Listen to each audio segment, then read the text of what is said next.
Well, hey there, YouTube. It's Petey Two Finger, and today I'm upgrading a Cozart semi-hollow body guitar. So everything on the guitar is being replaced except for the neck, the body, the neck plate, the neck screws, and for right now, I'm leaving the potentiometers and the 5-way switch stock. So I wanted to get a replacement pickguard because this white one was too white looking for me. And when I looked at them, you count the holes of the fasteners that go into the body, and there's 11. So you think, oh, I just need to order 11-hole Stratocaster pickguard. Well, they have the measurements in millimeters, and I checked the measurements, and some of them matched up, but then some of them were way off. Like in here, specifically these two, on the one that I would have ordered, it wouldn't have lined up. Now, rather than like drilling holes in the guitar, I got this blank. Now, when you think blank pickguard, you think, well, it wouldn't have anything cut in it. This one has a good deal cut except for the body holes. So it's perfect for me because I don't have to worry about cutting out the pickups. I don't have to worry about cutting out the volume controls or the 5-way. That's already cut. So how I did this, I took the replacement pickguard first, facing away from me. And then I took the original pickguard behind that and I mated them. You can also take 8 of your pickguard screws, or 3mm wood screws, and for this I'm just going to put 2 of them in, one on the pickup and one on the control. And this lines them up really well, okay? So the first thing that I noticed was on my replacement pickguard, the neck pocket cutout was too high by almost 3/8. It was like a good 1/4 inch. So I used a hobby knife and scored around where I needed to cut out in the back. Then I removed my fasteners, which just serves to hold it together. And I went ahead and flipped this around, and that showed me where I needed to score on the front. So by just running over this with my hobby knife several times, and safety first, I was able to cut that slot out. Now, it did need to be cleaned up. I tried using some sandpaper and I got impatient, and I switched up to some little grinding wheel tools that I have on a Dremel kit, and it worked very well. So at this point, and I should mention, Petey is not a pro tech or expert. I'm not a weekend luthier. Go to Will Galvin's channel or Dave's World of Fun Stuff if you want real content on how to do this stuff. I'm sure Stu Mack sells a jig for doing this job.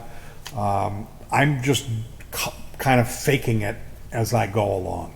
So at this point, I need to drill the holes on the new pickguard. So again, I'm going to take the replacement pickguard facing away from me, the original pickguard that shows where the holes are behind that, and then I'm going to go ahead and insert these screws from the back side. Theoretically, I would use all 8 fasteners here. So 6 going in the pickguard hole, pickup slots, and 2 in the control cavity, the 5-way pickup selector switch. At that point, when I've got it lined up and it looks really straight, because it does move a little bit. I mean, I only have 2 screws in now. If I had all 8, it would move less, but it still does move a little bit.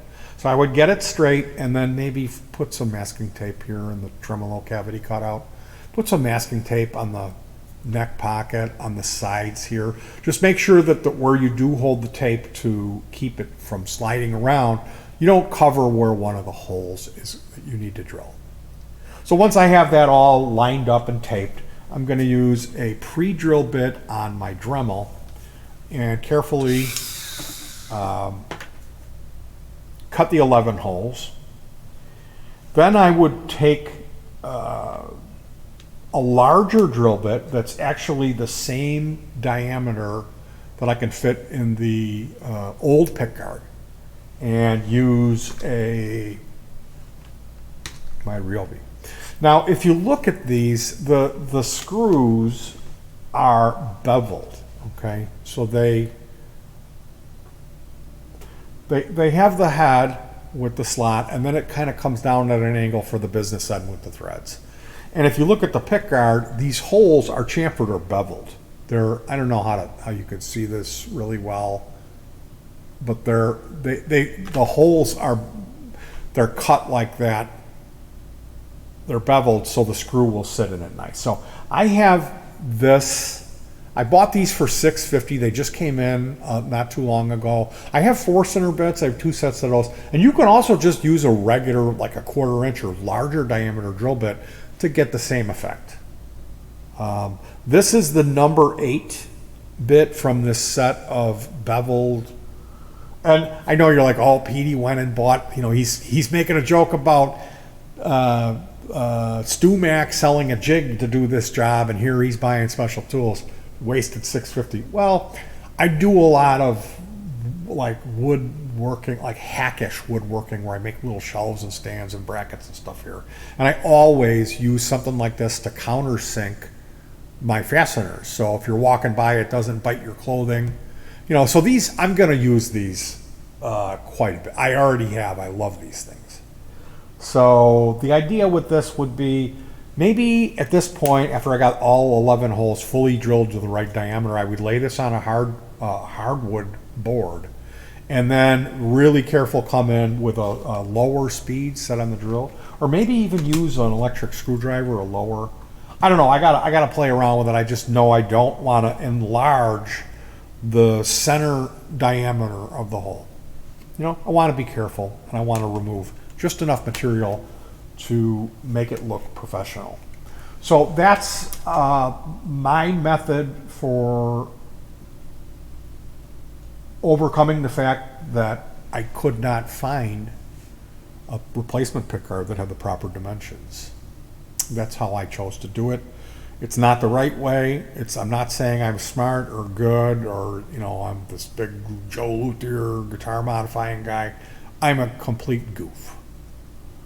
And if you want real content, go to Will Galvin's channel or go to Dave's World of Fun Stuff. Is another guy who knows what he's talking about. All right, I got another video about how I wired up the electronics for a tone control on the bridge pickup. And it wasn't as easy as I thought. So if you're interested in learning about how to do that, an import style switch, you can tune into that video. Make sure you try to stay cool. It's getting kind of hot. Hug your pets if you have, like if you own a lobster, you don't have to. But if you have a kitty cat, a hug. If you have a dog whisk, you could do the thing where you throw and they retrieve it. They love that. I understand. And peace.